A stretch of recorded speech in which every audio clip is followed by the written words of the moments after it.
கிறிஸ்து இயேசுவுக்குள் அன்பாக அழைக்கப்பட்ட அன்புக்குரிய சகோதர சகோதரிகளே, உங்கள் அனைவருக்கும் நம்முடைய பிதாவாகிய தேவனாலும் கர்த்தராகிய இயேசு கிறிஸ்துவினாலும் கிருபையும் சமாதானம் உண்டாகட்டும் என்று வாழ்த்துகிறோம், வரவேற்கிறோம். இன்றைக்கு நாம் பார்க்க போகிற பாடத்தின் தலைப்பு மனிதனின் மரணத்துக்கு பின் நடக்கக்கூடிய 12 கட்ட சம்பவங்கள் என்கிற தலைப்பின் கீழே நம்ம பாடத்தை நாம பார்க்க போகிறோம். இந்த பாடத்தின் தலைப்பே நாம என்ன பார்க்க போறோம் அந்த பாடத்துல அப்படிங்கிறத நமக்கு சொல்லிருது அப்படின்னு சொல்லி நம்ம பார்க்கிறோம். இப்ப நம்ம நேர பாடத்துக்குள்ள நம்ம போலாம். வாசிக்கலாம். ஆதார வசனம் யோபு 14வது அதிகாரம் 10வது வசனம். மனுஷனோ வென்றால் செத்த பின் ஒழிந்து போகிறான், மனுபுத்திரன் ஜீவித்து போன பின் அவன் எங்கே?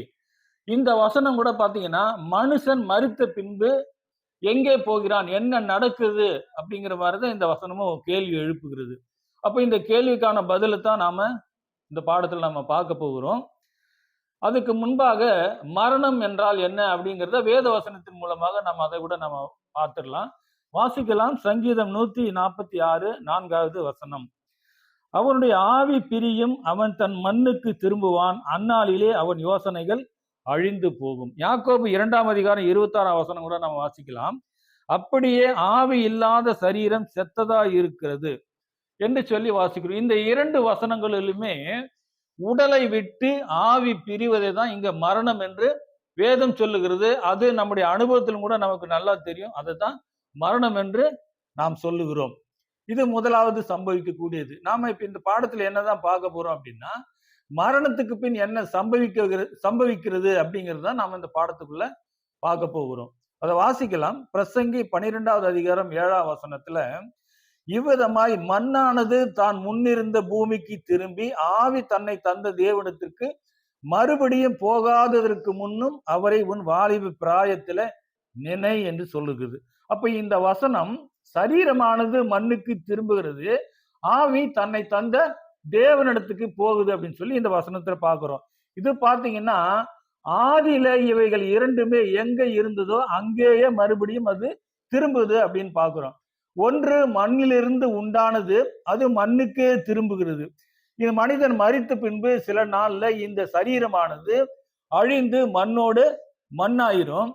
எலும்பு பாத்தீங்கன்னா ஒரு சில வருஷங்கள் எலும்பு இருக்கும், அதுக்கப்புறம் எலும்பு கூட மண்ணோடு மண்ணாயிரும். இது சரீரத்தை குறித்து பார்க்கிறோம். அடுத்தது மற்றொன்று தேவனுக்குள்ள இருந்து வந்தது, அது தேவனிடத்துக்கு திரும்புகிறது அப்படின்னு சொல்லி பார்க்கிறோம். இது மனிதனுடைய மரணத்துக்கு பின் நடக்கக்கூடிய முதலாவது சம்பவம். அடுத்து நம்ம என்ன பார்க்கணும் அப்படின்னு சொல்லி பார்க்கும்போது, ஆத்துமா எங்க போகுது அப்படின்னு சொல்லி பார்க்கிறோம். இப்ப நாம முதலாவது என்ன பார்த்தோம்னா, ஆவி தேவனிடத்துக்கு போகுது, சரீரமானது மண்ணுக்கே திரும்புகுது அப்படின்னு சொல்லி பார்க்கும்போது, ஆவியோட கூட என்ன பண்ணாது, ஆத்மாவும் போவாதுங்கிறத நாம என்ன பண்ணணும், நாம தெரிஞ்சுக்கணும். ஆவி மட்டும்தான் தேவனத்துக்கு போகுது, சரீரமானது மண்ணுக்கு திரும்புகிறது. இப்ப ஆத்மா எங்க போகுது அப்படின்னு சொல்லி பார்க்கும்போது, அதுக்குதான் 2வது கட்டமாக நடக்கக்கூடிய சம்பவங்களை நாம இப்ப வேத வசனத்திலிருந்து நாம் வாசிக்கலாம். வெளிப்படுத்தல் 20ஆம் அதிகாரம் 12, 13 இந்த வசனங்களை வாசிக்கும் போது, மரித்தோராகிய சிறியோரையும் பெரியோரையும் தேவனுக்கு முன்பாக நிற்க கண்டேன். அப்பொழுது புஸ்தகங்கள் திறக்கப்பட்டன, ஜீவ புஸ்தகம் என்னும் வேறொரு புஸ்தகமும் திறக்கப்பட்டது. அப்பொழுது அந்த புஸ்தகங்களில் எழுதப்பட்டவைகளின்படியே மரித்தோர் தங்கள் தங்கள் கிரியைகளுக்கு தக்கதாக நியாய தீர்ப்படைந்தார்கள். 13வது வசனம். சமுத்திரம் தன்னிலுள்ள மரித்தோரை ஒப்புவித்தது, மரணமும் பாதாளமும் தங்களில் உள்ள மரித்தோரை ஒப்புவித்தன. யாவரும் தங்கள் தங்கள் கிரியைகளின்படியே நியாய தீர்ப்பு அடைந்தார்கள். இப்போ இந்த வசனம் பாத்தீங்கன்னா வெளிப்படுத்தல் விசேஷத்தில் எழுதப்பட்டது. அப்ப வெளிப்படுத்தல் விசேஷம் எப்படிதான் எழுதப்பட்டிருக்குன்னா, அது ஒரு தீர்க்க தரிசன புஸ்தகம். அது பெரும்பாலும் எப்படி இருக்கும்னா தீர்க்க தரிசனமாவே தான் இருக்கும். அது நேரடியான அர்த்தத்தை நாம எல்லாவற்றுக்கும் எடுக்க முடியாது. ஆனா இதுக்கு வேற ஒரு அர்த்தம் எடுக்க முடியுமா? ஆனா வேற ஒரு அர்த்தம் இதற்கு நாம எடுக்க முடியாதுன்னு சொல்லி பார்க்கிறோம். அப்ப இந்த வசனத்தை நாம மத்தேயுல ஆண்டவராக இயேசு கிறிஸ்து பேசின ஒரு வசனத்தோட நாம ஒப்பிட்டு பார்க்கும்போது நாம இதனுடைய உண்மையான அர்த்தத்தை நாம கண்டுபிடிக்கலாம். மத்தேயு 25ஆம் அதிகாரம் 32ஆம் வசனத்துல ஆண்டவராக இயேசு கிறிஸ்து ஒரு வசனத்தை சொல்வார். பின்பு சகல ஜனங்களும் அவருக்கு முன்பாக கூட்டப்படுவார்கள், மேய்ப்பனானவன் செம்மறியாடுகளும் வெள்ளாடுகளையும் பிரிக்கிறது போலன்னு ஒரு வசனம் இருக்கும். அப்ப இந்த வசனத்தையும் இந்த வெளிப்படுத்தல் சொல்லப்பட்ட இந்த வசனத்தையும் பார்க்கும்போது இது ஒரு நியாய தீர்ப்பு நாள்ல நடக்கக்கூடிய விஷயம் அப்படின்னு சொல்லி பார்க்கிறோம். அப்போ நாம் வாசித்த வசனத்துல ரெண்டு விஷயத்தை நாம பார்க்கிறோம். ஒண்ணு என்னன்னு சொல்லி பார்க்கும்போது மரித்தவர்கள் எங்கிருந்து எழும்புகிறார்கள் அப்படிங்கிற ஒரு விஷயத்தையும் அந்த வசனம் சொல்லுது. அதுக்கப்புறம் மரித்தவர்களுக்கு நியாய தீர்ப்பு கொடுக்கப்படுகிறது அப்படின்னு சொல்லி இதுல ரெண்டு விஷயத்தையும் நாம வாசிக்கிறோம். இப்ப நாம அதை நல்ல உன்னிப்பா கவனிக்கும் போது மரித்தவர்கள் எங்கிருந்து எழும்புறாங்க அப்படின்னு சொல்லி பார்க்கும்போது சமுத்திரத்தில் மரித்தவர்களை சமுத்திரம் ஒப்புவிக்குது அப்படின்னு சொல்லி பார்க்கிறோம். அடுத்தது பாதாளம் மரணமும் தங்களில் மரித்தோரை ஒப்புவித்தது அப்படின்னு சொல்லி பார்க்கிறோம். இப்போ மனிதர்கள் பொதுவா எங்கெல்லாம் எப்படியெல்லாம் மரிக்கிறாங்க அப்படின்னு சொல்லி பார்க்கும்போது சமுத்திரத்திலையும் அநேகர் மரிக்கக்கூடிய சம்பவங்கள் நடக்குது. அது பொதுவாக ஊருக்குள்ளேயும் மரிக்கிறாங்க. அது ஒரு ஒரு முறையாக கொண்டு போய் அடக்கம் பண்றாங்க, அதுவும் நடக்குது. அது இல்லாம வெளியில புறவெளியில கூட அநேக மரிக்கக்கூடிய சம்பவங்களும் நடக்கலாம் அப்படின்னு சொல்லி பாக்குறோம். இப்ப இப்படி எல்லாமே மனுஷனுடைய மரணங்கள் நடக்குது அப்படின்னு சொல்லி நாம பாக்குறோம். இந்த ஒசாமா பின் லாடன் பார்க்கும்போதும் கூட அவரை எப்படிதான் எங்கதான் கொண்டு போய் போட்டாங்கன்னா கடல்ல தான் கொண்டு போயிட்டு அவரை தூக்கி அந்த சரீரத்தை போட்டாங்க அப்படின்னு சொல்லி நாம பாக்குறோம். அப்போ மனுஷனுடைய மரணம் எப்படியெல்லாம் நிகழுதுன்னா கடல்லையே சில பேர் மரித்து அங்கேயே அவங்க உடல் என்ன பண்ணுதுன்னா அதுலயே அழிஞ்சு போகுது. ப்ராப்பரா ஊருக்குள்ள மரிக்கிறவங்கள நாம ப்ராப்பரா கொண்டு போய் ஒரு குழி தோண்டி அதுலயும் புதைக்கிறோம். அடுத்து ஒரு சில பேர் பாத்தீங்கன்னா அது இதுக்கெல்லாம் இல்லாம வெளியில கூட மரித்து அந்த உடல் அழிந்து போகக்கூடிய சம்பவங்கள் எல்லாம் நடக்கும். அப்ப இப்படி எல்லாம் நடக்கும்போது இங்க நியாய தீர்ப்பு நாளில இங்க சமுத்திரம் தண்ணில் உள்ள மரித்தோரை ஒப்புவித்தது, அப்புறம் மரணமும் பாதாளமும் தங்களில் மரித்தோரை ஒப்புவித்ததுன்னு சொல்லி இந்த வசனத்துல நாம வாசிக்கிறோம்.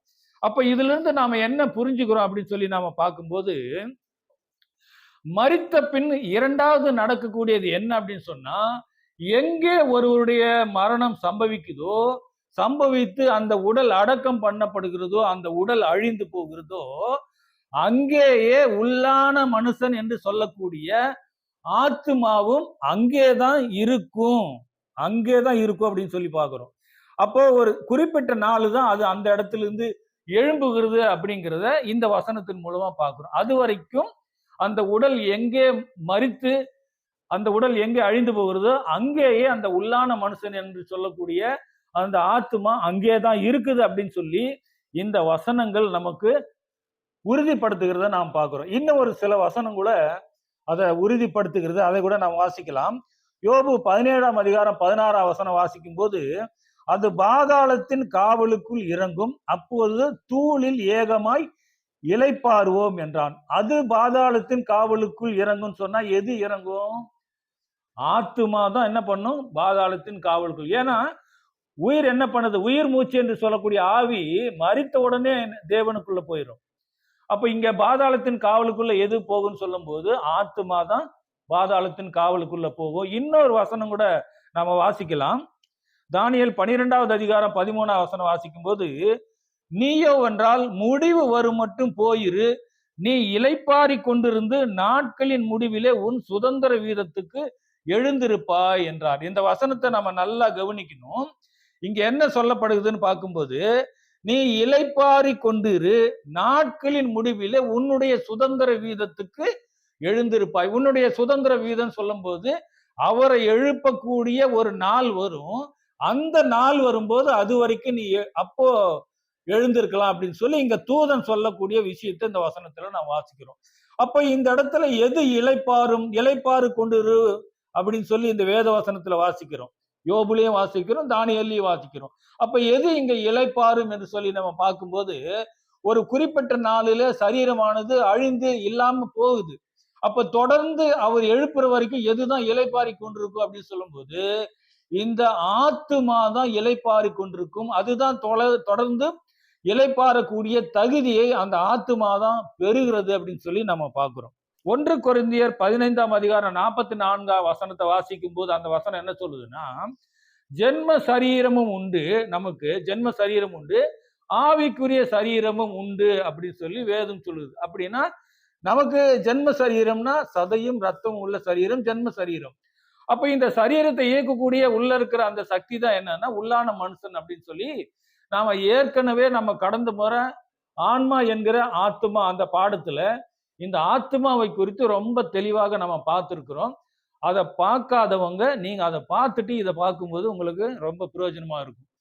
அப்போ இந்த ஆத்மா என்பது உள்ளான மனுஷன் தான் ஆத்மா அப்படின்னு சொல்லி பார்க்கிறோம். இந்த உள்ளான மனுஷன் என்ன பண்றாரு? உள்ளான மனுஷன் தான் அங்க இளைப்பாரி கொண்டிருக்கும் அப்படின்னு சொல்லி நாம பார்க்கிறோம். இது நாம வேதத்துல இருந்து வாசிக்கிறோம்.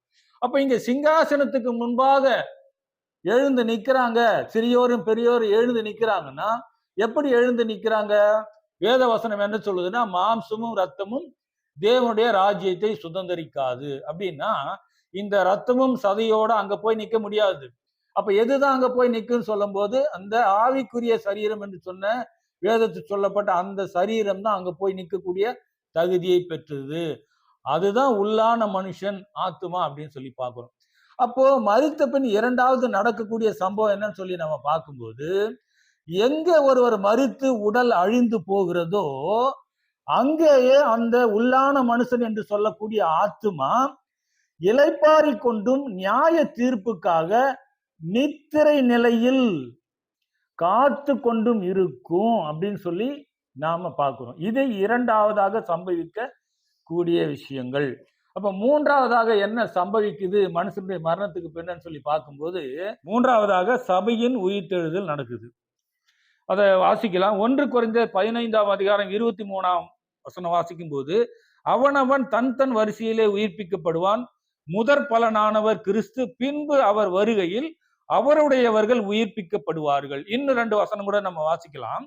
வெளிப்படுத்தல் 20ஆம் அதிகாரம் 4, 5 ஆகிய 2 வசனங்களை வாசிக்கும் போது, இயேசுவை பற்றிய சாட்சி நிமித்தமும் தேவனுடைய வசனத்தின் நிமித்தமும் சிரச்சேதம் பண்ணப்பட்டவருடைய ஆத்துமாக்களையும் மிருகத்தையாவது அதன் சொரூபத்தையாவது வணங்காமலும் தங்கள் நெற்றியிலும் தங்கள் கைகளிலும் அதன் முத்திரையை தரித்து கொள்ளாமலும் இருந்தவர்களையும் கண்டேன்.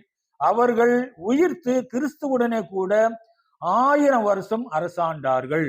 5வது வசனம், மரணமடைந்த மற்றவர்கள் அந்த 1000 வருஷம் முடியும் அளவும் உயிரடையவில்லை. இதுவே முதலாம் உயிர்த்தெழுதல். அப்போ இந்த வசனங்களை வாசிக்கும் போது சபை வகுப்பார் உயிர் தெழுகிறாங்க அப்படிங்கிறது இந்த வசனத்தின் மூலமாக நம்ம புரிந்து கொள்கிறோம். அப்ப 1 கொரிந்தியர் 15:23 என்ன வாசிக்கிறோம் அப்படின்னா, அவன் தன் தன் வரிசையிலே உயிர்ப்பிக்கப்படுவான் அப்படின்னு சொல்லி வேதம் சொல்லுகிறது. அவன் சொல்லும் போது யாரெல்லாம் உயிர்ப்பிக்கப்படுவாங்கன்னா, அதுல தொடர்ந்து வாசிக்கும் போது முதற் பலனானவர் கிறிஸ்து அப்படின்னு இருக்கும். அப்போ பின்பு அவருடையவர்கள் உயிர்ப்பிக்கப்படுவார்கள் அப்படின்னு சொல்லி வேதவசனம் எழுதப்பட்டிருக்கும். அப்போ முதல்ல கிறிஸ்து உயிர் தெழுகிறாரு. கிறிஸ்துக்கு பிறகு சபை வகுப்பார் உயிர் தெழுகிறாங்க.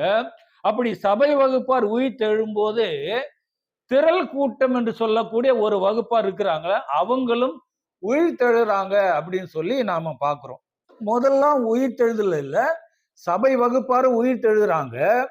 ஏற்கனவே மரித்த திரள் கூட்டத்தாரும் அப்பொழுதே உயிர் தெழுகிறாங்க அப்படின்னு சொல்லி அந்த வேத வசனங்கள் சொல்லுது. அவனவன் தன் தன் வரிசையில உயிர்ப்பிக்கப்படுவான்னு சொல்லும் போது முதல்ல கிறிஸ்து உயிர்ப்பிக்கப்படுகிறாரு, இரண்டாவது சபை வகுப்பாரு, மூன்றாவது தோழிகள் என்று சொல்லக்கூடிய திரள் கூட்டத்தார் உயிர்ப்பிக்கப்படுகிறாங்க. தொடர்ந்து வர்ற வசனங்கள் அது நமக்கு உறுதிப்படுத்தும். அதை கூட நம்ம வாசிக்கலாம். இது நடந்தது மூன்றாவது மரித்த பின் நடக்கக்கூடிய மூன்றாவது சம்பவம். இனி அடுத்து நாம பார்க்க போறது நான்காவதாக நடக்கக்கூடிய சம்பவங்களை நாம பார்க்கலாம். நான்காவதாக என்ன நடக்குது அப்படின்னு சொல்லி பார்க்கும்போது, ஆட்டுக்குட்டியானவரின் கல்யாணம் நடக்குது. சபையும் திரள் கூட்டம் உயிர் எழுப்பியாச்சு. அதுக்கப்புறம் என்ன நடக்குதுன்னா, ஆட்டுக்குட்டியானவரின் கல்யாணம் நடக்குது அப்படின்னு சொல்லி பார்க்கிறோம். வேத வசனம் வாசிக்கலாம். வெளிப்படுத்தல் 19ஆம் அதிகாரம் 7, 8 ஆகிய 2 வசனங்களை வாசிக்கும் போது, நாம் சந்தோஷப்பட்டு களி கூர்ந்து அவருக்கு துதி செலுத்த கடவோம். ஆட்டுக்குட்டியானவருடைய கல்யாணம் வந்தது, அவருடைய மனைவி தன்னை ஆயத்தம் பண்ணினாள் என்று சொல்ல கேட்டேன். சுத்தமும் பிரகாசமான மெல்லிய வஸ்திரம் தரித்து கொள்ளும்படி அவளுக்கு அளிக்கப்பட்டது. அந்த மெல்லிய வஸ்திரம் பரிசுத்தவான்களுடைய நீதிகளே.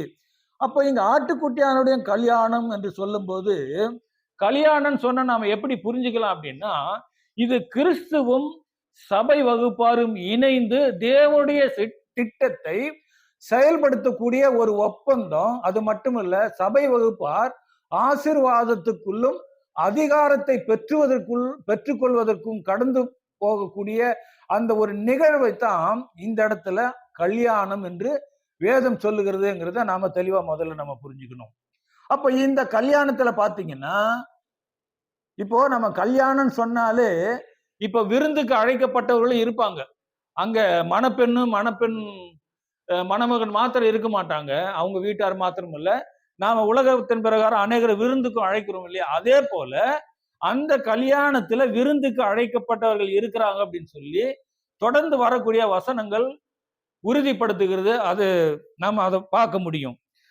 அது வெளிப்படுத்தல் 19ஆம் அதிகாரம் 1ஆம் வசனத்திலையும் 6 மற்றும் 9 ஆகிய இந்த வசனங்கள் எல்லாமே ஆட்டுக்குட்டியாருடைய கல்யாணத்துல திரள் கூட்ட வகுப்பார் கலந்து கொண்டு இருக்கிறாங்க அப்படிங்கிறத வெளிப்படுத்தப்படுகிறது. நீங்க வெளிப்படுத்தல் 19:9ஆம் வசனம் வாசிக்கும் போது, பின்னும் அவர் என்னை நோக்கி, ஆட்டுக்குட்டியானவரின் கல்யாண விருந்துக்கு அழைக்கப்பட்டவர்கள் பாக்கியவான்கள் என்று எழுது அப்படின்னு சொல்லி வசனம் பதிவு பண்ணப்பட்டிருக்கு. அப்ப இந்த ஆட்டுக்குட்டியாருடைய கல்யாணத்துல விருந்துக்கு அழைக்கப்பட்டவர்கள் யார் அப்படின்னு சொல்லும் போது, இவங்க தான் அந்த திரள் கூட்ட வகுப்பார். அப்ப இந்த திரள் கூட்ட வகுப்பார் இவங்க தான் நாம் எப்படி உறுதிப்படுத்த முடியும்? இன்னொரு விஷயம், இவங்க எங்கிருந்து வந்தாங்க அப்படின்னு சொல்லி பார்க்கும்போது, மத்தேயு எழுதின சுவிசேஷம் 22ஆம் அதிகாரத்துல 2 - 10 வரைக்கும் உள்ள வசனங்களை வாசிக்கும் போது, இந்த கூட்டத்தார் யாரு, இவங்க எங்கிருந்து வந்தாங்க என்பதை அந்த வசனம் தெரியப்படுத்துகிறது. இப்போ நிறைய வசனங்கள் நம்ம வாசிக்க முடியாது அப்படிங்கறதுக்காக தான் இனி வரப்போறதெல்லாம் வெறும் வசனங்களை மாத்திரம் நாம சொல்ல போறோம். நீங்க அதை குறிப்பு எடுத்து வச்சு நீங்க அதை என்ன பண்ணிக்கலாம், அதை நீங்க பார்த்து நீங்க ஒப்பிட்டு நீங்க சரியா இருக்கா இல்லையா அப்படிங்கிறத நீங்க அதை சரி பண்ணிக்கலாம். நிறைய வசனங்களை நாம சொல்ல முடியாது, அதை நம்ம ஒளிபரப்ப முடியாதுன்னு சொல்லி நம்ம பார்க்கிறோம். அதுக்கு ரொம்ப டைம் ஆகும், பார்க்கறதுக்கும் ரொம்ப கஷ்டமாயிரும். அதனால வசனத்தை சொல்லிடுறேன், நீங்க குறிப்பெடுத்துங்க. நீங்க அப்புறமா வேத புத்தகத்துல நீங்க பார்த்து கொள்ளலாம். நீங்க மத்தேயு 22 அதிகாரம் 2 - 10 உள்ள வசனங்கள் வாசிக்கும் போது நம்ம வாசித்திருப்போம். பரலோக ராஜ்யம் தன்னுடைய குமாரனுக்கு கல்யாணம் செய்த ராஜாவுக்கு ஒப்பாக இருக்கு அப்படின்னு சொல்லிட்டு அந்த கல்யாணத்துக்கு அநேகரை அழைக்கிறாரு. அப்ப அந்த அநேகர் அழைக்கும் போது அநேகர் உள்ள வராங்க அந்த கல்யாணத்துக்கு. அப்ப அந்த கல்யாணத்துக்கு வந்த கூட்டம் தான் எங்க இருக்கிறாங்கன்னா, செலக்ட் பண்ணப்பட்டு அந்த கல்யாணத்துல அழைக்கப்பட்டவர்களாக அந்த விருந்தாளிகளாக இருக்கிறாங்க அப்படிங்கிறத அந்த 19:9ஆம் வசனம், வெளிப்படுத்தல் 19:9 நிரூபிக்கிறது. அப்ப நம்ம இந்த 2 வசனத்தையும் நம்ம கம்பேர் பண்ணும்போது நாம இது திரள் கூட்ட வகுப்பார் அங்க இருக்கிறாங்கிறத நாம உறுதிப்படுத்த முடியும். சரி, இது மனிதர்கள் மரித்த பின் நடக்கக்கூடிய 4வது கட்ட சம்பவம் அப்படின்னு பாக்குறோம். அடுத்தது 5வது கட்டமாக என்ன நடக்குது அப்படின்னு சொல்லி பார்க்கும்போது, கிறிஸ்துவும் சபையும் இணைந்து பூமிக்கு யுத்தம் செய்வதற்காக திரும்பி வராங்க. அதை நாம எங்க வாசிக்கிறோம் அப்படின்னா, வெளிப்படுத்தல் 19ஆம் அதிகாரம் 14, 15 ஆகிய 2 வசனங்களும், மத்தேயு 25, 31ஆம் வசனமும், ஒபதியா 1ஆம் அதிகாரம் 21ஆம் வசனத்திலும், 1 தெசலோனிக்கே 4ஆம் அதிகாரம் 14வது வசனத்திலையும், சகரியா 14வது அதிகாரம் 5வது வசனத்திலையும், எசேக்கியேல் 38வது அதிகாரம் 16 மற்றும் 17 ஆகிய 2 வசனங்களிலும், எசேக்கியேல் 39வது அதிகாரம் 1, 2 ஆகிய 2 வசனங்களிலும், சகரியா 12வது அதிகாரம் 3 மற்றும் 4 ஆகிய இந்த வசனங்களில் எல்லாமே கிறிஸ்துவும் சபையும் இணைந்து வருவதை இந்த வசனங்கள் எல்லாமே குறிப்பிடப்பட்டிருக்கு. இதை நம்ம வாசித்து பார்க்கும்போது நமக்கு அதனுடைய விவரம் நமக்கு தெரிய வரும் அப்படின்னு சொல்லி நாம பார்க்கிறோம். இப்போ கிறிஸ்துவும் சபையும் இணைந்து வராங்க. எதுக்கு வராங்கன்னு சொல்லி பார்க்கும்போது, யுத்தம் செய்வதற்காக வராங்க. யுத்தம் செய்வதற்காக வராங்க அப்படின்னு சொல்லி நம்ம பார்க்கிறோம். அதாவது மாம்சத்தில் இருக்கும் மாம்ச இஸ்ரவேலர்கள் மாம்சத்தின்படி என்ன பண்ணுவாங்க, யுத்தம் செய்வாங்க. கிறிஸ்துவும் சபையும் ஆவியில் இருந்து ஆவிக்கு மாம்ச இஸ்ரவேலருக்கு உதவியாக யுத்தம் செய்வாங்க அப்படிங்கறத பார்க்கிறோம். அதுக்காக தான் நாம கிறிஸ்துவும் சபையும் இணைந்து வரக்கூடிய விஷயங்கள் என்னன்னா, இனிமேல் சம்பவிக்கக்கூடிய, நம்ம வேதத்துல எசேக்கியேல் 38ஆம் அதிகாரத்துல நம்ம வாசித்திருப்போம் இல்லைங்களா, கோகு மாகோகு யுத்தம் ஒண்ணு நடக்கணும், பின்பு தேவனுடைய ராஜ்யத்தை ஸ்தாபிக்கணும்னா இந்த யுத்தம் எல்லாம் நடந்தாதான் அதுக்கு பின் ஒவ்வொரு காலகட்டமா ஒவ்வொரு விஷயங்கள் சம்பவிக்கணும். அப்ப நாம அதை தான் இங்க பார்த்து கொண்டிருக்கிறோம். இப்போ கிறிஸ்துவும் சபையும் இணைந்து எதுக்காக வர்றாங்கன்னா யுத்தம் செய்வதற்காக வர்றாங்க. இஸ்ரவேலருக்கு ஆதரவாக இஸ்ரவேலரை சுற்றி எல்லா நாடுகளும் அவர்களை அழித்து ஒழிப்பதற்காக வரப்போறாங்க. அந்த சூழ்நிலையில கிறிஸ்துவும் சபையும் இணைந்து வந்து இஸ்ரவேலுக்கு ஆதரவாக யுத்தம் செய்வாங்க அப்படின்னு சொல்லி பார்க்கிறோம். இப்ப இந்த யுத்தத்தில் முடிவில் என்ன நடக்கும் அப்படின்னா, இஸ்ரவேலர் வெற்றி பெறுவார்கள். கிறிஸ்துவும் சபையும் இணைந்து இஸ்ரவேலுக்கு ஆதரவாக யுத்தம் செய்யும் போது இஸ்ரவேலர் வெற்றி பெறுவார்கள் என்பதை அடுத்த உள்ள வசனங்கள் எல்லாமே உறுதிப்படுத்துகிறது. அதை நாம வெளிப்படுத்தல் 19ஆம் அதிகாரம் 20ஆம் வசனத்திலும், எசேக்கியேல் 38, 20, 23 ஆகிய 2 வசனங்களிலும், சகரியா 12ஆவது அதிகாரம் 9ஆவது வசனத்திலும் கூட நாம இதெல்லாமே நம்ம பார்க்க முடியும்.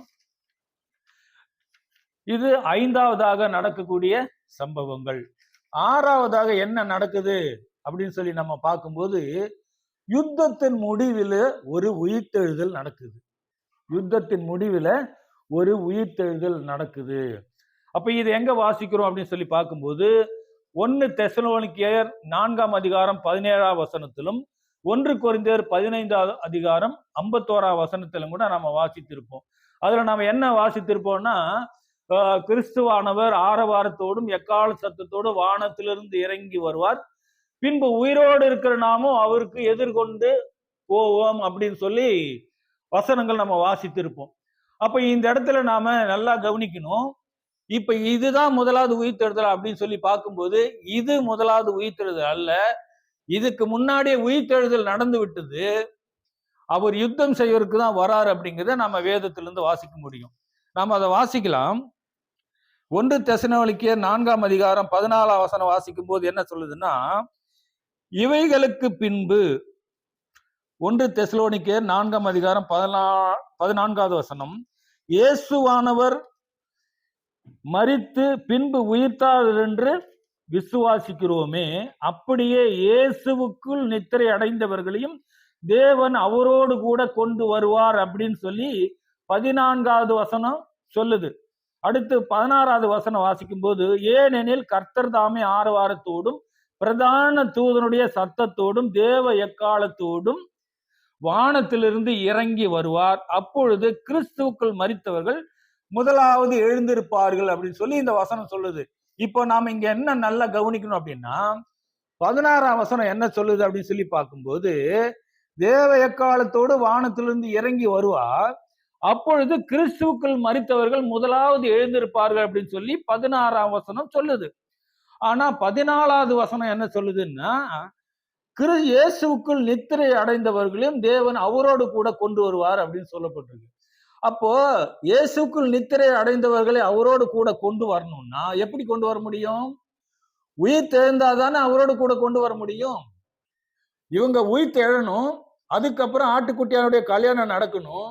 அந்த ஒப்பந்தம் முடிஞ்சதுக்கு அப்புறம் தான் என்ன பண்ணணும்? அவங்க அங்க இருந்து திரும்பி வரணும். அப்போ இயேசுக்குள் நித்திரை அடைந்தவர்களும் தேவன் அவரோடு கூட கொண்டு வருவார்னு 14ஆம் வசனம் சொல்லுது. 16ஆம் வசனம் என்ன சொல்லுதுன்னா, கிறிஸ்துவுக்கு மரித்தவர்கள் முதலாவது எழுதியிருப்பார்கள் அப்படின்னு சொல்லப்பட்டிருக்கு. அப்போ இந்த வசனம் முதல்ல வரணுமா 2வது வரணுமா அப்படின்னு சொல்லி பார்க்கும்போது, முதலாவது உயிர் தெழுந்ததுக்கு அப்புறம் தான் இயேசு என்ன பண்ண முடியும்? சபை வகுப்பார கொண்டு வர முடியும். அப்படின்னு சொல்லி பார்க்கும்போது, இந்த 16ஆம் வசனம் ஏற்கனவே நடந்து விட்ட சம்பவம். அந்த முதலாம் உயிர்த்தெழுதல் நடந்ததுக்கு அப்புறம் தான் இயேசுவோடு கூட என்ன செய்ய முடியும்னா வர முடியும். அப்ப இந்த வசனத்தை நாம இப்படிதான் வாசிக்கணும். அப்ப இங்க இன்னொரு விஷயம் என்ன கவனிக்கணும்னா, 17ஆம் வசனம் என்ன சொல்லுது? பின்பு உயிரோடு இருக்கும் நாமும் கர்த்தருக்கு எதிர்கொண்டு போக மேகங்கள் மேல் அவர்களோட கூட ஆகாயத்தில் எடுத்துக்கொள்ளப்பட்டு இவ்விதமாக எப்பொழுதும் கர்த்தரோட கூட இருப்போம். இந்த இடத்துல ஒரு விஷயத்தை நல்லா கவனிக்கணும். அவர் அங்கிருந்து கிறிஸ்துவும் சபையும் வர்றத எதுக்காக வராங்க? இங்க உயிரோடு இருக்கிறவர்களை கொண்டு போறதுக்காக வராங்களா அப்படின்னா அதுக்காக வரல. நல்லா தெரிஞ்சுக்கணும். இங்க கிறிஸ்துவும் சபையும் இணைந்து வருவதே இஸ்ரவேலுக்கு ஆதரவாக யுத்தம் செய்வதற்கு தான் வராங்க. அப்போ இதை குறித்து பல இடத்துல நம்ம ஏற்கனவே நிறைய வசனங்களை குறிப்பு காமிச்சிட்டோம். அப்ப அந்த குறிப்புகள் எல்லாமே இதெல்லாமே எழுதப்பட்டிருக்கு. அப்ப கிறிஸ்துவும் சபை இணைந்து வராங்க அப்படின்னு சொன்னா யுத்தம் செய்வதற்கு தான் வராங்க. அப்ப யுத்தம் செய்வதற்கு வரும்போது இங்கிருந்து இவங்களை கூட்டிட்டு போவாங்களா இல்ல இங்க யுத்தத்தை நடத்தி முடிப்பாங்களா அப்படிங்கிற ஒரு கேள்வி எழுதுல. அப்ப இதெல்லாம் பார்க்கும்போது கிறிஸ்துவும் சபையும் முதலாவது யுத்தம் செய்வாங்க. யுத்தம் செய்து யுத்தத்துல இஸ்ரவேலர் வெற்றி பெற்றுவாங்க. அது முடிந்ததுக்கு அப்புறம் தான் என்ன நடக்கும்னா, மீதியான சபை வகுப்பார், நல்லா கவனிங்க, மீதியான சபை வகுப்பார், மீதியா இருக்கிற திரள் கூட்டத்தாரில் பல பேரு அதான் உபத்திரவ காலத்துல அவங்க துன்பத்தை அனுபவிப்பாங்கன்னு கூட நம்ம வேத வசனத்துல வாசிக்கிறோம். அப்ப இதெல்லாம் எப்ப நடக்கும்னா, இந்த காலம் கிறிஸ்துவும் சபையும் இணைந்து யுத்தம் செய்ய வரும்போது மீதம் இருக்கிற சபை வகுப்பாரு அவங்க மரித்து அவங்க எடுத்துக்கொள்ளப்படுவாங்க. இந்த யுத்தத்தின் முடிவில் தான் இந்த ஒரு உயிர்த்தெழுதல் நடந்து மீதம் இருக்கிற திரள் கூட்டத்தார் உயிர்ப்பிக்கப்படுவாங்க, உயிர்த்தெழுதல் நடக்கும் அப்படிங்கிறத நாம புரிந்து கொள்ள வேண்டும். இதை நம்ம தனியாக இன்னொரு பாடத்துல உயிர்த்தெழுதல் அப்படிங்கிற சப்ஜெக்ட்ல இன்னும் கூட நம்ம தெளிவாக நம்ம பார்க்கலாம். இதை நீங்க வாசித்து பார்த்தாலே தெரியும். 1 தெசலோனிக்கர் அந்த 4ஆம் அதிகாரம் 14ஆம் வசனம் என்ன சொல்லுதுன்னா, இயேசுக்குள் நித்திரையடைந்தவர்களை தேவன் கொண்டு வருவார்னு சொல்லுது. அப்புறம் முதலாம் உயிர்த்தெழுதல் நடக்கும்னு சொல்லப்படுது. அப்ப உயிரோடு இருக்கிறவங்க எழுந்து போவாங்க. இப்ப 3 விஷயங்கள் இருக்கு. இதெல்லாம் ஒரு குழப்பம். இந்த குழப்பம் என்ன நடக்குதுன்னு தெரியாம நாம என்ன பண்ண முடியாது, புரிஞ்சிக்க முடியாது. அப்ப இயேசுக்குள் நித்திரையடைந்தவர்கள் கொண்டு வராருன்னா யுத்தம் செய்வதற்காக தான் 2 பேர் வராங்க. அப்ப யுத்தத்தின் முடிவுல யுத்தத்தை முடிச்சதுக்கு அப்புறம் தான் இந்த உயிர்த்தெழுதல் நடக்கும் அப்படிங்கிறத நாம புரிந்து கொள்ளணும். அதை ஆராய்ந்து பார்க்கும்போது புரிந்து கொள்ளணும். சரிங்களா? சரி, அதான் நம்ம 1 கொரிந்தியர் 15:51 கூட என்ன வாசிக்கிறோம், ஒரு ரகசியத்தை நீங்கள் தெரிந்து கொள்ளுங்க, கடைசி எக்காலம் தோலிக்கும் அப்ப உயிரோடு இருக்க நாம மறுரூபமாக்கப்படுவோம்னு சொன்னா, அதுல கூட நாம ஒரு சில விஷயத்தை என்ன பண்ணணும், புரிந்து கொள்ள வேணும். அவர் அங்கே இருந்து வரும்போது இங்கிருந்து போவதற்கு அதுக்காக வரல, யுத்தம் செய்வதற்காக. இந்த உலகத்தை வேறு திட்டங்கள் இருக்கு. நம்ம அது உயிர்த்தெழுதல் பாடத்துல நம்ம பார்ப்போம் தெளிவாக. அப்ப இதெல்லாம் பாத்தீங்கன்னு சொன்னா 2வது உயிர்த்தெழுதல் இந்த யுத்தம் முடிந்ததுக்கு பிறகு இந்த மீதமுள்ள சபை வகுப்பார், மீதமாயிருக்கிற திரள் கூட்டத்தார் உயிர்த்தெழுப்பப்படுவார்கள் அப்படிங்கிறத நாம புரிந்து கொள்ள வேண்டும். இது 6வதாக சம்பவிப்பது. 7வதாக என்ன சம்பவிக்குதுன்னு சொல்லி நாம பார்க்கும்போது, சாத்தான் கட்டப்படுதல் மற்றும் 1000 வருட அரசாட்சியின் துவக்கம். இங்க யுத்தம் முடிஞ்சிருச்சு, திரள் கூட்டம் சகோதரர் எடுத்துட்டாங்க. அடுத்து என்னதான் இங்க நடக்கணும்னா, சாத்தான கட்டணும், 1000 வருட அரசாட்சி ஸ்டார்ட் ஆகணும். இப்ப இதுதான் என்ன நடக்குதுன்னா 7வதா இதுதான் சம்பவிக்குது, சாத்தான் கட்டப்படுதல் மற்றும் 1000 வருட அரசாட்சியின் துவக்கம். இது எங்க வாசிக்கிறோம்னா, வெளிப்படுத்தல் 20ஆம் அதிகாரம் 1, 2 ஆகிய இந்த 2 வசனங்களில இந்த 2 விஷயங்கள் பார்க்கிறோம். இது 7வதாக சம்பவிப்பது. 8வதாக என்ன சம்பவிக்குது அப்படின்னு சொல்லி பார்க்கும்போது, யூதர்களுக்கான ரட்சிப்பு. இப்போ இது எங்க வாசிக்கிறோம்னா, சகரியா 12வது அதிகாரம் 10 - 14 வரைக்கும் உள்ள வசனங்களை வாசிக்கும் போது அதுல பார்க்க முடியும். மற்றும் சகரியா 13ஆம் அதிகாரம் 1 - 7 வரைக்கும் உள்ள வசனங்களிலும், ரோமர் 11ஆம் அதிகாரம் 25வது அதிகாரம் 26வது வசனத்திலும் கூட அப்போஸ்தலனாகிய பவுல் சொல்றாரு, புறஜாதியுடைய காலம் நிறைவேறும் வரைக்கும் இஸ்ரவேல ஒரு பங்கு கடினமான மனது உண்டாகும், அதுக்கப்புறம் அவங்க ரட்சிக்கப்படுவார்கள். அவங்க எப்படி ரட்சிக்கப்படுவார்கள்? யுத்தத்தின் முடிவுல தான் என்ன பண்ணுவாங்க, ரட்சிக்கப்படுவார்கள். அது நம்ம ஒரு தனியா ஒரு பாடத்துல தான் நம்ம பார்க்கணும். இது 8வதாக சம்பவிப்பது யூதர்களுடைய ரட்சிப்பு. 9வதாக என்ன சம்பவிக்குதுன்னு சொல்லி நம்ம பார்க்கும்போது, யூதர்கள் மூலமாக, மாம்ச இஸ்ரவேலர் மூலமாக ஒட்டுமொத்த உலகத்துக்கும் சுவிசேஷம் அறிவிக்கப்படுதல். இதை நாம எங்க வாசிக்கலாம் அப்படின்னு சொன்னா, சகரியா 14வது அதிகாரம் 8வது வசனம் மற்றும் சகரியா 8ஆம் அதிகாரம் 23ஆம் வசனத்திலும், ஏசாயா 2ஆம் அதிகாரம் 2 - 2, 3, 4 இந்த 3 வசனத்திலும், எசேக்கியேல் 47ஆம் அதிகாரம் 1 - 9 வரைக்கும் உள்ள வசனங்களை வாசிக்கும் போது இந்த சுவிசேஷம் அறிவிக்கப்படுதல் இதில் எல்லாமே குறிப்பிடப்பட்டிருக்கு அப்படின்னு சொல்லி பார்க்கிறோம். நாம ஒரு வசனத்தை மட்டும் வாசிக்கலாம். சகரியா 14வது அதிகாரம் 8வது வசனத்தை வாசிக்கும் போது, அந்நாளில் ஜீவ தண்ணீர்கள் எருசலேமில் இருந்து புறப்பட்டு பாதி கிழக்கு சமுத்திரத்துக்கும் பாதி மேற்கு சமுத்திரத்துக்கும் போய் மாரி காலத்துக்கும் கோடை காலத்துக்கும் இருக்கும் அப்படின்னு சொல்லி வசனம் பதிவு பண்ணப்பட்டிருக்கு. இப்ப இதேதான் பாத்தீங்கன்னா எசேக்கியேல் 47ஆம் அதிகாரத்திலும் விரிவாக சொல்லப்பட்டிருக்கும்.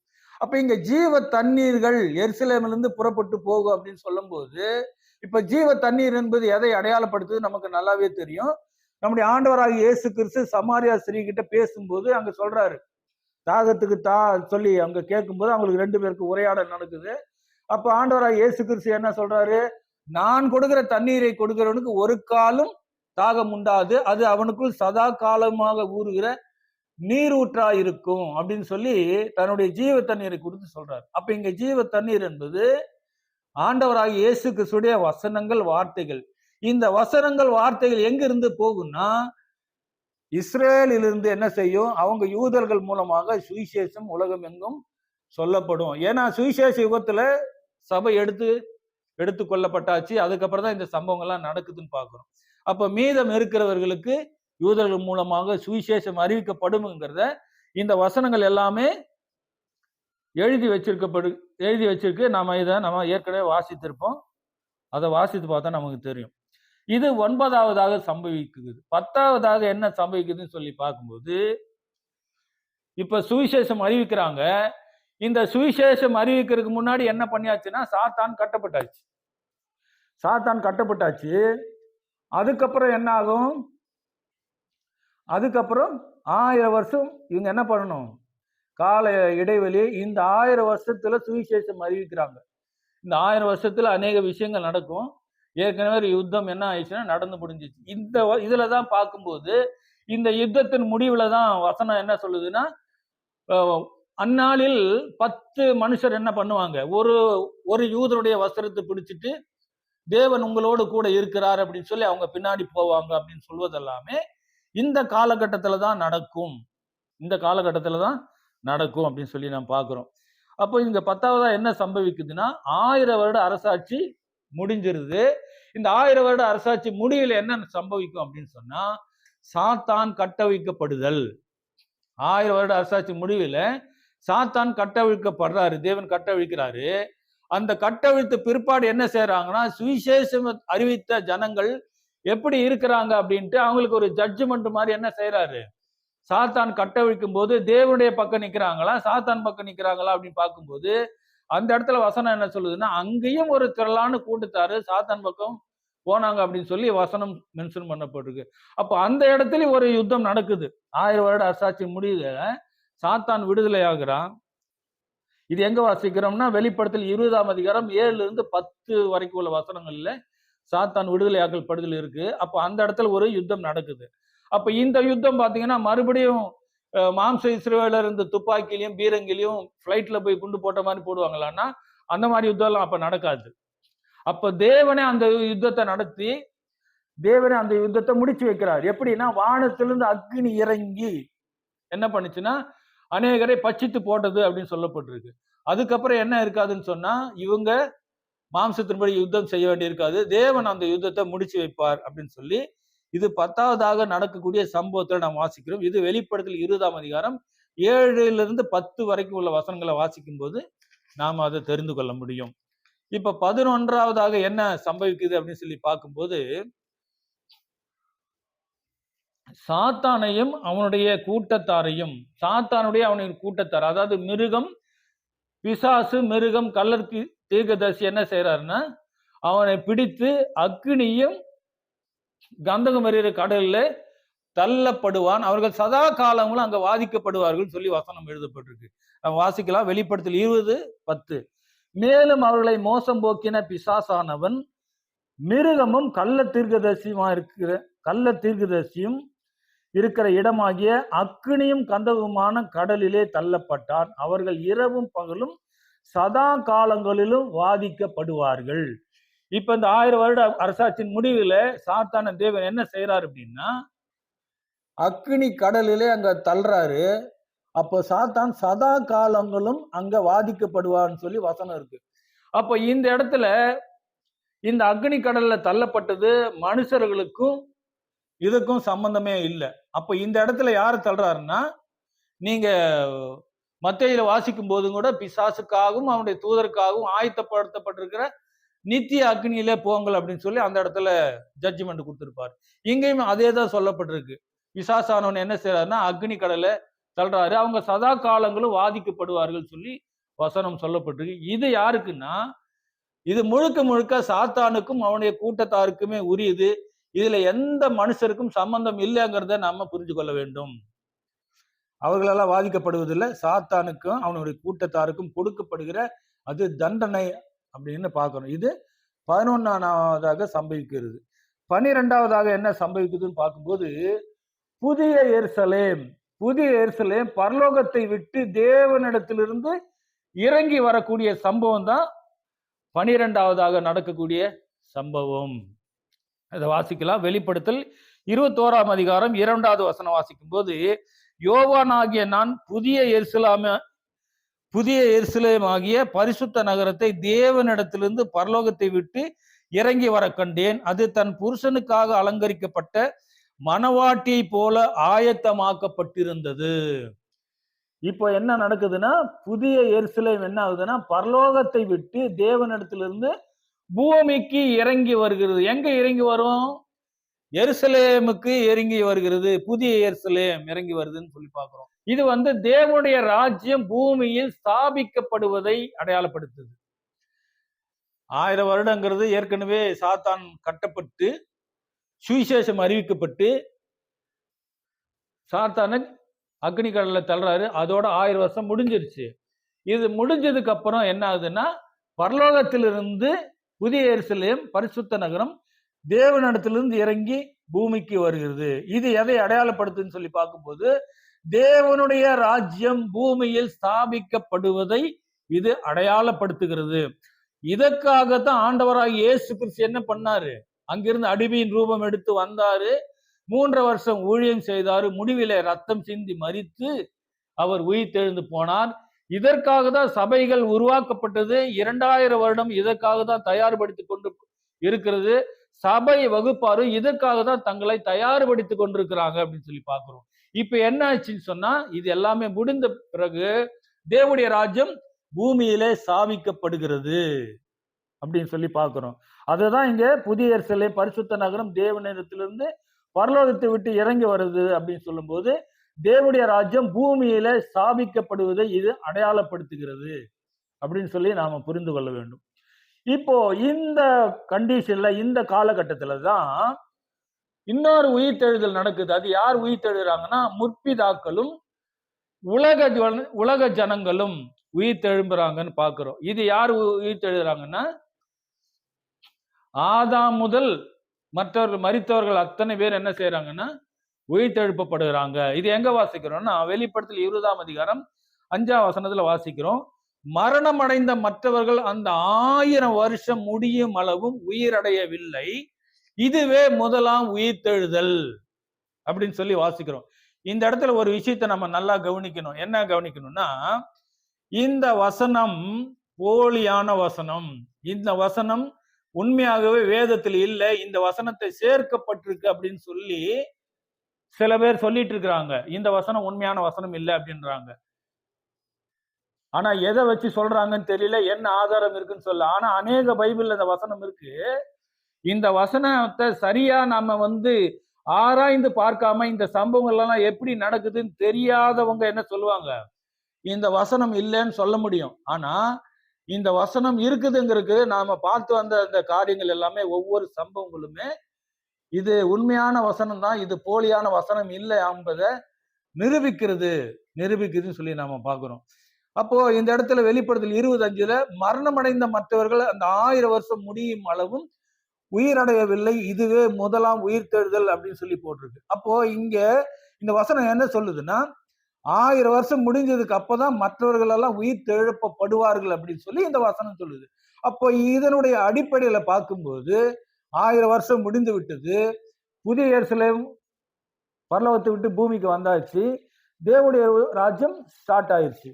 இப்பதான் இந்த வசனம் நிறைவேறும் அப்படின்னு சொல்லி இந்த வசனம் வெளிப்படுத்தி 20:5 வசனம் நிறைவேறுகிறது. இந்த வசனம் என்ன சொல்லுதுன்னா, 1000 வருஷம் முடிஞ்சாதான் மற்றவர்கள் உயிரடைவாங்க அப்படின்னு சொல்லி வசனம் சொல்லுது. அப்ப மற்றவர்கள் யாருன்னு சொல்லி பார்க்கும்போது, இஸ்ரேலர்கள், முற்பிதாக்கள் என்று சொல்லக்கூடிய ஆபிரகாம், ஈசாக்கு, யாக்கூபு, தாவீது, இவங்க எல்லாமே என்ன செய்யறாங்கன்னா உயிர்த்தெழுப்புறாரு.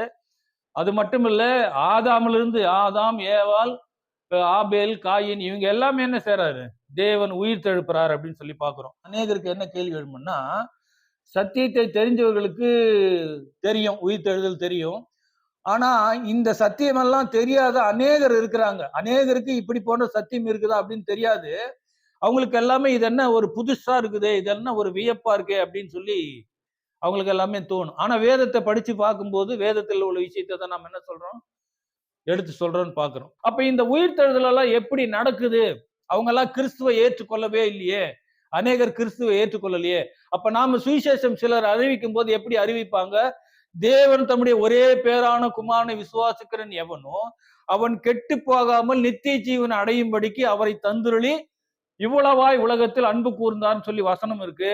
நானே வழியும் சத்தியமும் ஜீவனமா இருக்கிறேன், என்னை அல்லாமல் ஒருவரும் பிதாவிடத்துக்கு வரான் அப்படின்னு சொல்லி அநேக நாம முதல்ல எல்லாம் சுவிசேஷம் அறிவிக்கும் போது என்ன சொல்லுவோம்? இயேசு கிறிஸ்துவை ஏற்றுக்கொண்டாதான் பரலோகத்துக்கு போக முடியும். அப்படி இல்லைன்னா எல்லாருமே அக்னியும் கந்தகம் எறிகிற கடல்ல போய் தள்ளப்படுவாங்க, அங்க சதா காலங்களும் வாதிக்கப்படுவாங்க. அதனால இயேசு கிறிஸ்துவை நீங்க ஏற்றுக்கொள்ளுங்க ஏற்றுக்கொள்ளுங்கன்னு சொல்லிதான் முதல்ல நாம என்ன பண்ணிட்டு இருந்தோம்? சத்தியத்தை அறியாமலுள்ள காலங்களில் என்ன பண்ணோம்னா அநேகருக்கு சுவிசேஷத்தை அறிவித்து ஆத்தும பாரத்தோடு இருந்தோம். ஆனா வேத வசனம் என்ன சொல்லுது அப்படின்னு சொன்னா, இவர்களும் உயிர் தெழுப்பப்படுகிறார்கள் அப்படின்னு சொல்லுது. இது எதன் அடிப்படையில உயிர் தெழுப்புறாங்க அப்படின்னு சொல்லி நாம பார்க்கும்போது, ஆண்டவராகிய இயேசு கிறிஸ்து சிலுவையில சிந்தின ரத்தத்தின் மூலம், அது மாத்திரமல்ல கிறிஸ்துவின் பாவ நிவாரண பலியின் மூலமாகத்தான் எல்லாரும் உயிர் தெழுப்பப்படுகிறாங்க. கிறிஸ்துவை அறியாதவர்களும் ஏற்றுக்கொள்ளாதவர்களும் எப்படி உயிர் தெழுப்பப்படுகிறாங்கன்னு சொன்னா, இயேசு கிறிஸ்துவின் பாவ நிவாரண பலியின் மூலமாக எல்லாருமே உயிர் தெழுப்பப்படுகிறாங்க அப்படின்னு சொல்லி நம்ம பார்க்கிறோம். இப்போ பாவத்தின் சம்பளம் மரணம். இப்போ எல்லாருமே எதுக்கு மரணம் யாருக்கு சம்பவிக்கிறது, எப்படி சம்பவிக்குதுன்னு சொல்லி நம்ம பார்க்கும்போது, பாவம் செய்ததின் விளைவாக வரக்கூடியதான் மரணம். பாவத்தின் சம்பளம் மரணம். அப்போ அந்த பாவத்தையே இயேசு கிறிஸ்து என்ன பண்ணிட்டாரு? எல்லாருடைய பாவத்தையும் தன்னுடைய தலையில சுமந்து அந்த பாவத்தை தீர்த்துட்டாருங்கும் போது, இப்ப ஆட்டோமேட்டிக்கா எல்லாருடைய பாவம் என்ன ஆயிடுச்சு? நிவர்த்தி ஆயிடுச்சுன்னா அவங்க ஆட்டோமேட்டிக்கா உயிர் தெழுந்து வரணுமே. இதுதானே சட்டம். அப்ப இந்த சட்டத்தை நம்ம என்ன பண்ணணும், தெரிஞ்சுக்கொள்ளணும். இதன் அடிப்படையில தான் எல்லாருமே உயிர் தெழுப்புறாங்க. ஆனா இந்த சுவிசேஷ யுகத்துல ஆண்டவராகிய இயேசு கிறிஸ்துவை ஏற்றுக்கொண்டவர்களுக்கும் அவர்களுக்கும் இருக்கிற என்ன வித்தியாசம், என்ன மேன்மை அப்படின்னு சொல்லி பார்க்கும்போது, இந்த சுவிசேஷ யுகத்திலே ஆண்டவராகிய இயேசு கிறிஸ்துவை ஏற்றுக்கொள்ளும் போது என்ன நடக்கும்னா, கிறிஸ்துவை ஏற்றுக்கொள்ளும் போது நாம சபையாக மாறக்கூடிய வாய்ப்பு இருக்கு.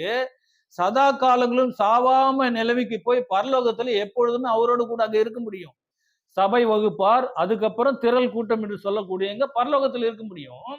ஆனா இதற்கப்புறம் உயிர் தெழுப்பப்படுகிறவங்க பரலோகத்துக்கெல்லாம் வர முடியாது. அவங்க பூமியில தான் இருக்க முடியும்.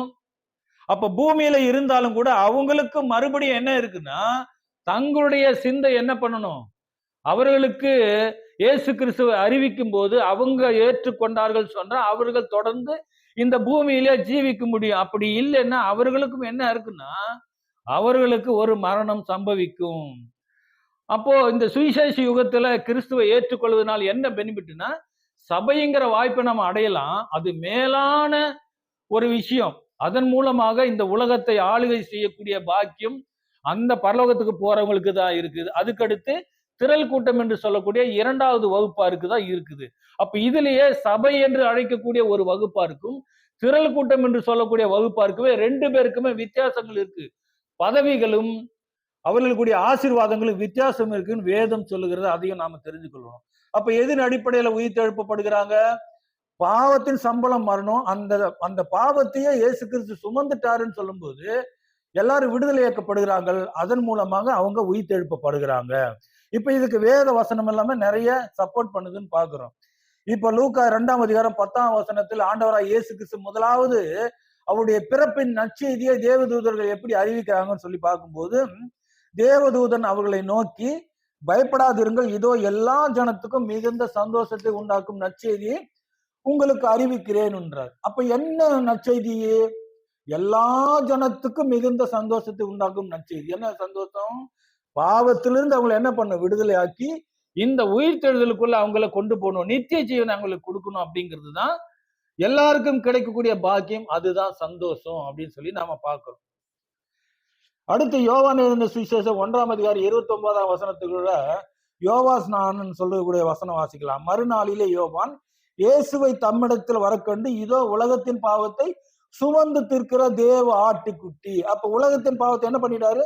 சுமந்து தீர்த்துட்டாரு அப்படின்னு சொல்லி பார்க்கிறோம். ரோமர் 6ஆம் அதிகாரம் 23ஆம் வசனம், பாவத்தின் சம்பளம் மரணம், தேவனுடைய கிருபை வரமோ நம்முடைய கர்த்தராகிய இயேசு கிறிஸ்துவினால் உண்டான நித்திய ஜீவன். அப்ப இங்க பாருங்க, இவங்களுக்கு நித்திய ஜீவன் எதனுடைய அடிப்படையில கிடைக்குதுன்னா தேவனுடைய கிருபை வரம் அப்படின்னு சொல்லி வசனம் சொல்கிறது. அப்ப இதன் அடிப்படையில தான் மற்ற எல்லாருமே உயிர் தெழுப்பப்படுகிறார்கள் அப்படிங்கிறத இந்த வசனங்கள் எல்லாம் உறுதிப்படுத்துகிறது, நாமளும் புரிந்து கொள்ளுகிறோம். சரி, இப்ப அடுத்து கடைசியா என்ன பார்க்கணும் அப்படின்னு சொல்லி பார்க்கும்போது, என்ன பார்க்கணும் அப்படின்னு சொன்னா நியாய தீர்ப்பை குறித்து பார்க்கணும். 12 கட்டமாக என்னெல்லாம் சம்பவிக்குதுன்னு பார்த்துட்டோம் மரணத்துக்கு அப்புறம். இங்க கடைசியா நம்ம என்ன பார்க்கணும்னா நியாய தீர்ப்பை குறித்து நாம பார்க்கணும். இப்போ ஒவ்வொரு காலகட்டத்திலும் எதின் அடிப்படையில நியாய தீர்ப்பு நடக்கும் அப்படின்னு சொல்லி நாம பார்க்கும்போது, அது வெள்ளை சிங்காசன நியாய தீர்ப்பா இருந்தாலும் எதின் அடிப்படையில தான் நடக்கும் அப்படின்னு சொன்னா, யோவான் சுவிசேஷத்துல 2 வசனம் இருக்கு. அந்த வசனத்தின் அடிப்படையில தான் நியாய தீர்ப்பு நடக்கும்னு சொல்லி வேத வசனம் சொல்லுது. அதை நம்ம வாசிக்கலாம். யோவான் 12ஆவது அதிகாரம் 47, 48 2 வசனங்கள். ஒருவன் என் வார்த்தைகளை கேட்டும் விசுவாசியாமல் போனால் அவனை நான் நியாயந்தீர்க்கிறதில்லை. நான் உலகத்தை நியாயந்தீர்க்க வராமல் உலகத்தை ரட்சிக்க வந்தேன் என்று சொல்றார். இது முதலாம் வருகையில. அடுத்து என்ன நடக்குதுன்னா 48ஆம் வசனம், என்னை தள்ளி என் வார்த்தைகளை ஏற்றுக்கொள்ளாதவனை நியாயந்தீர்க்கிறது ஒன்று இருக்கிறது. நான் சொன்ன வசனமே அவனை கடைசி நாளில் நியாயந்தீர்க்கும். அப்ப இந்த வசனம் என்ன சொல்லுது பாருங்க, அவரு நியாயம் தீர்க்க மாட்டாராம். அவர் என்ன பண்ணிட்டாரு? நியாயம் தீர்க்கக்கூடிய அதிகாரத்தை அவருடைய வசனத்துக்கு கொடுத்துட்டாரு. அப்ப நான் சொல்லிய வசனமே கடைசி நாளில் நியாயம் தீர்க்கும் அப்படின்னு சொல்லும் போது ஒவ்வொருத்தரையும் அவருடைய வசனம் நியாயம் தீர்த்துரும் அப்படின்னு தான் இந்த வசனம் சொல்லுது. நல்லா கவனிங்க. ஏற்கனவே நாம என்ன பார்த்தோம்னா சபை வகுப்பா தேர்ந்தெடுக்கப்பட்டாங்க, திரள் கூட்ட வகுப்பா தேர்ந்தெடுக்கப்பட்டாங்க. அதுக்கப்புறம் தான் அங்க கல்யாணம் நடந்தது. அதாவது கிறிஸ்துவும் சபையும் இணையக்கூடிய ஒரு ஒப்பந்தம், அதிகாரம் பெற்றுக்கொள்ளக்கூடிய நிகழ்வு தான் ஆட்டுக்குட்டியானுடைய கல்யாணம்னு சொல்லி பார்த்தோம். இப்ப அவங்க எல்லாம் உயிர் தெழுந்தாங்கன்னு எதிர் அடிப்படையில உயிர் தெழுந்தாங்கன்னா இந்த வேத வசனம் தான் அவங்களை நியாயம் தீர்த்து அவங்களை அந்த அதிகாரத்துக்குள்ள கொண்டு போச்சு. இந்த வெள்ளை சிங்காசன நியாய தீர்ப்புல இந்த 2 வகுப்பார் என்ன பண்ணல, அவங்க இல்ல அப்படிங்கிறத நம்ம புரிஞ்சுக்கணும். அப்ப இவங்களை எது நியாயம் தீர்த்ததுன்னா இந்த வசனம் நியாயம் தீர்த்தது. அது மாத்திரம் இல்ல, இன்றைக்கும் அநேகரை இந்த வசனம் நியாயம் தீர்த்து கொண்டிருக்கிறதுங்கிறத நாம் என்ன பண்ணணும், புரிந்து கொள்ள வேண்டும். அது வேத வசனங்களை வாசிக்கும் போது அநேகருக்கு நியாயம் தீர்க்கப்பட்டிருக்கு வேதத்துல. அதன் மூலமாக நாம புரிந்து கொள்ள முடியும் சொல்லி நாம பார்க்கிறோம். இப்போ வசனம் எப்படி நியாயம் தீர்க்கும், எதின் அடிப்படையில நியாயம் தீர்க்கும் அப்படிங்கிறத நம்ம வேதத்திலிருந்து நாம பார்க்கலாம். இப்போ நாம என்ன செய்யறோம்னா இந்த விஷயத்தெல்லாம் கேட்டுட்டோம். நாம என்ன பண்ணணும், நாம பரலோகத்துக்கு போகணுமா? வாய்ப்பு இருக்கு. பரலோகத்துக்கு போவதும் திரள் கூட்டத்துக்கு போவதற்கும் இன்னும் வாய்ப்பு முடியல இருக்கு.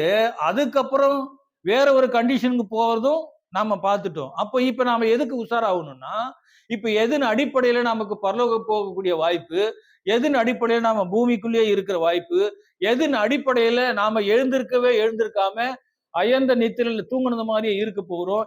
இது எல்லாவற்றையும் நாம புரிந்து கொண்டு நாம இப்ப என்ன பண்ணணும்னா, நாம எதற்கு நேராக நம்ம ஆயத்தமாகணும், தயாராகணுங்கிறத நாம என்ன பண்ணணும், இப்போ இதை நம்ம கவனித்து கொண்டிருக்கிறவங்க நாம உஷாராகணும். இது ஒரு புரிதலுக்காக மட்டும் இல்லை. அதாவது என்ன சம்பவிக்க போகுதுன்னு புரிதலுக்காக மட்டும் இல்லை. அதாவது இந்த உலகத்துல அநேக இருக்கிறாங்க. அநேக இந்து மதம் இருக்கு, இஸ்லாம் மதம் இருக்கு, கிறிஸ்தவ மதம், அநேக மதங்கள் இருக்கு. அந்த அநேக மதங்கள் என்ன சொல்றாங்கன்னா, மரணத்துக்கு பின் என்ன சம்பவிக்குன்னு சொல்லி அவங்கவுங்கள அனுமானங்களை சொல்லிட்டு இருக்காங்க.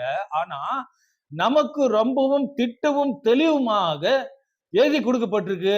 இதுதான் இப்படிதான் நடக்குங்கிறத நாம் அறிந்து கொள்ளக்கூடிய, முன்கூட்டியே அறிந்து கொள்ளக்கூடிய நல்ல ஒரு வாய்ப்பு கிறிஸ்தவர்களாகிய நமக்கு இருக்கு. ஒண்ணு, அந்த அறிவு மாத்திரம் பத்தாது, இந்த ஆசீர்வாதத்தை நாம பெற்றுக்கொள்ளணும்னா அதற்காக நம்ம என்ன செய்யணுங்கிறதையும் நாம தொடர்ந்து வரக்கூடிய ஒரு சில வசனங்கள் மூலமாக நாம் அறிந்து கொண்டு நம்மளை நாம தயார்படுத்தணும். அதுக்குதான் இந்த பாடம். இப்ப நாம பாக்குற வசனம் எப்படி நியாயம் தீர்க்கும், நாம பரலோகத்துக்கு போகலாமா, இல்ல பூமியில தான் நாம் இருப்போமா, இல்ல வேறொரு சம்பவம் நாம அயர்ந்த நித்திரையிலே இருப்போமா, இதெல்லாம் எதன் அடிப்படையில நடக்குது அப்படிங்கன்னு சிம்பிளான ஒரே ஒரு வசனத்திலே நாம பார்த்துடலாம். அத வாசிக்கலாம். ரோமர் 8ஆம் அதிகாரம் 6ஆம் வசனம் என்ன சொல்லுதுன்னா, மாம்ச சிந்தை மரணம், ஆவியின் சிந்தையோ ஜீவனும் சமாதானம். அப்போ இங்க மரணத்துக்குள்ள எது கொண்டு போகுதுன்னா, மாம்ச சிந்தை தான் மரணத்துக்குள்ள கொண்டு போகுது. ஆவியின் சிந்தை என்ன கொண்டு போகுமா, நித்திய ஜீவனுக்குள்ளும் சமாதானத்துக்குள்ளும் கொண்டு போகுது அப்படிங்கிற ஒரு விஷயம்.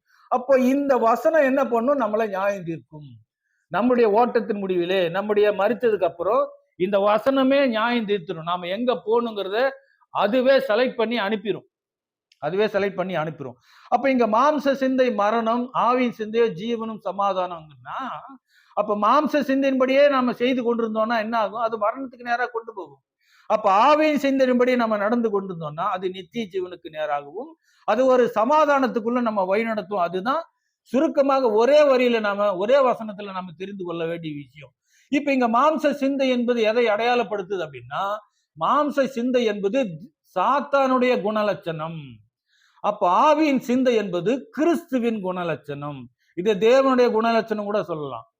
அப்ப தேவனுக்கு வேற குணலட்சணம், கிறிஸ்துவுக்கு வேற எல்லாம் இல்ல, எல்லாருக்குமே ஒண்ணுதான். அப்போ ஆவியின் சிந்தை என்பது கிறிஸ்துவின் குணலட்சணம். இப்ப இந்த கிறிஸ்துவின் குணலட்சணத்தை உடையவர்களுக்கு நித்திய ஜீவனும் சமாதானமும் கிடைக்கும், பரலோகத்துக்குள்ள போலாம்.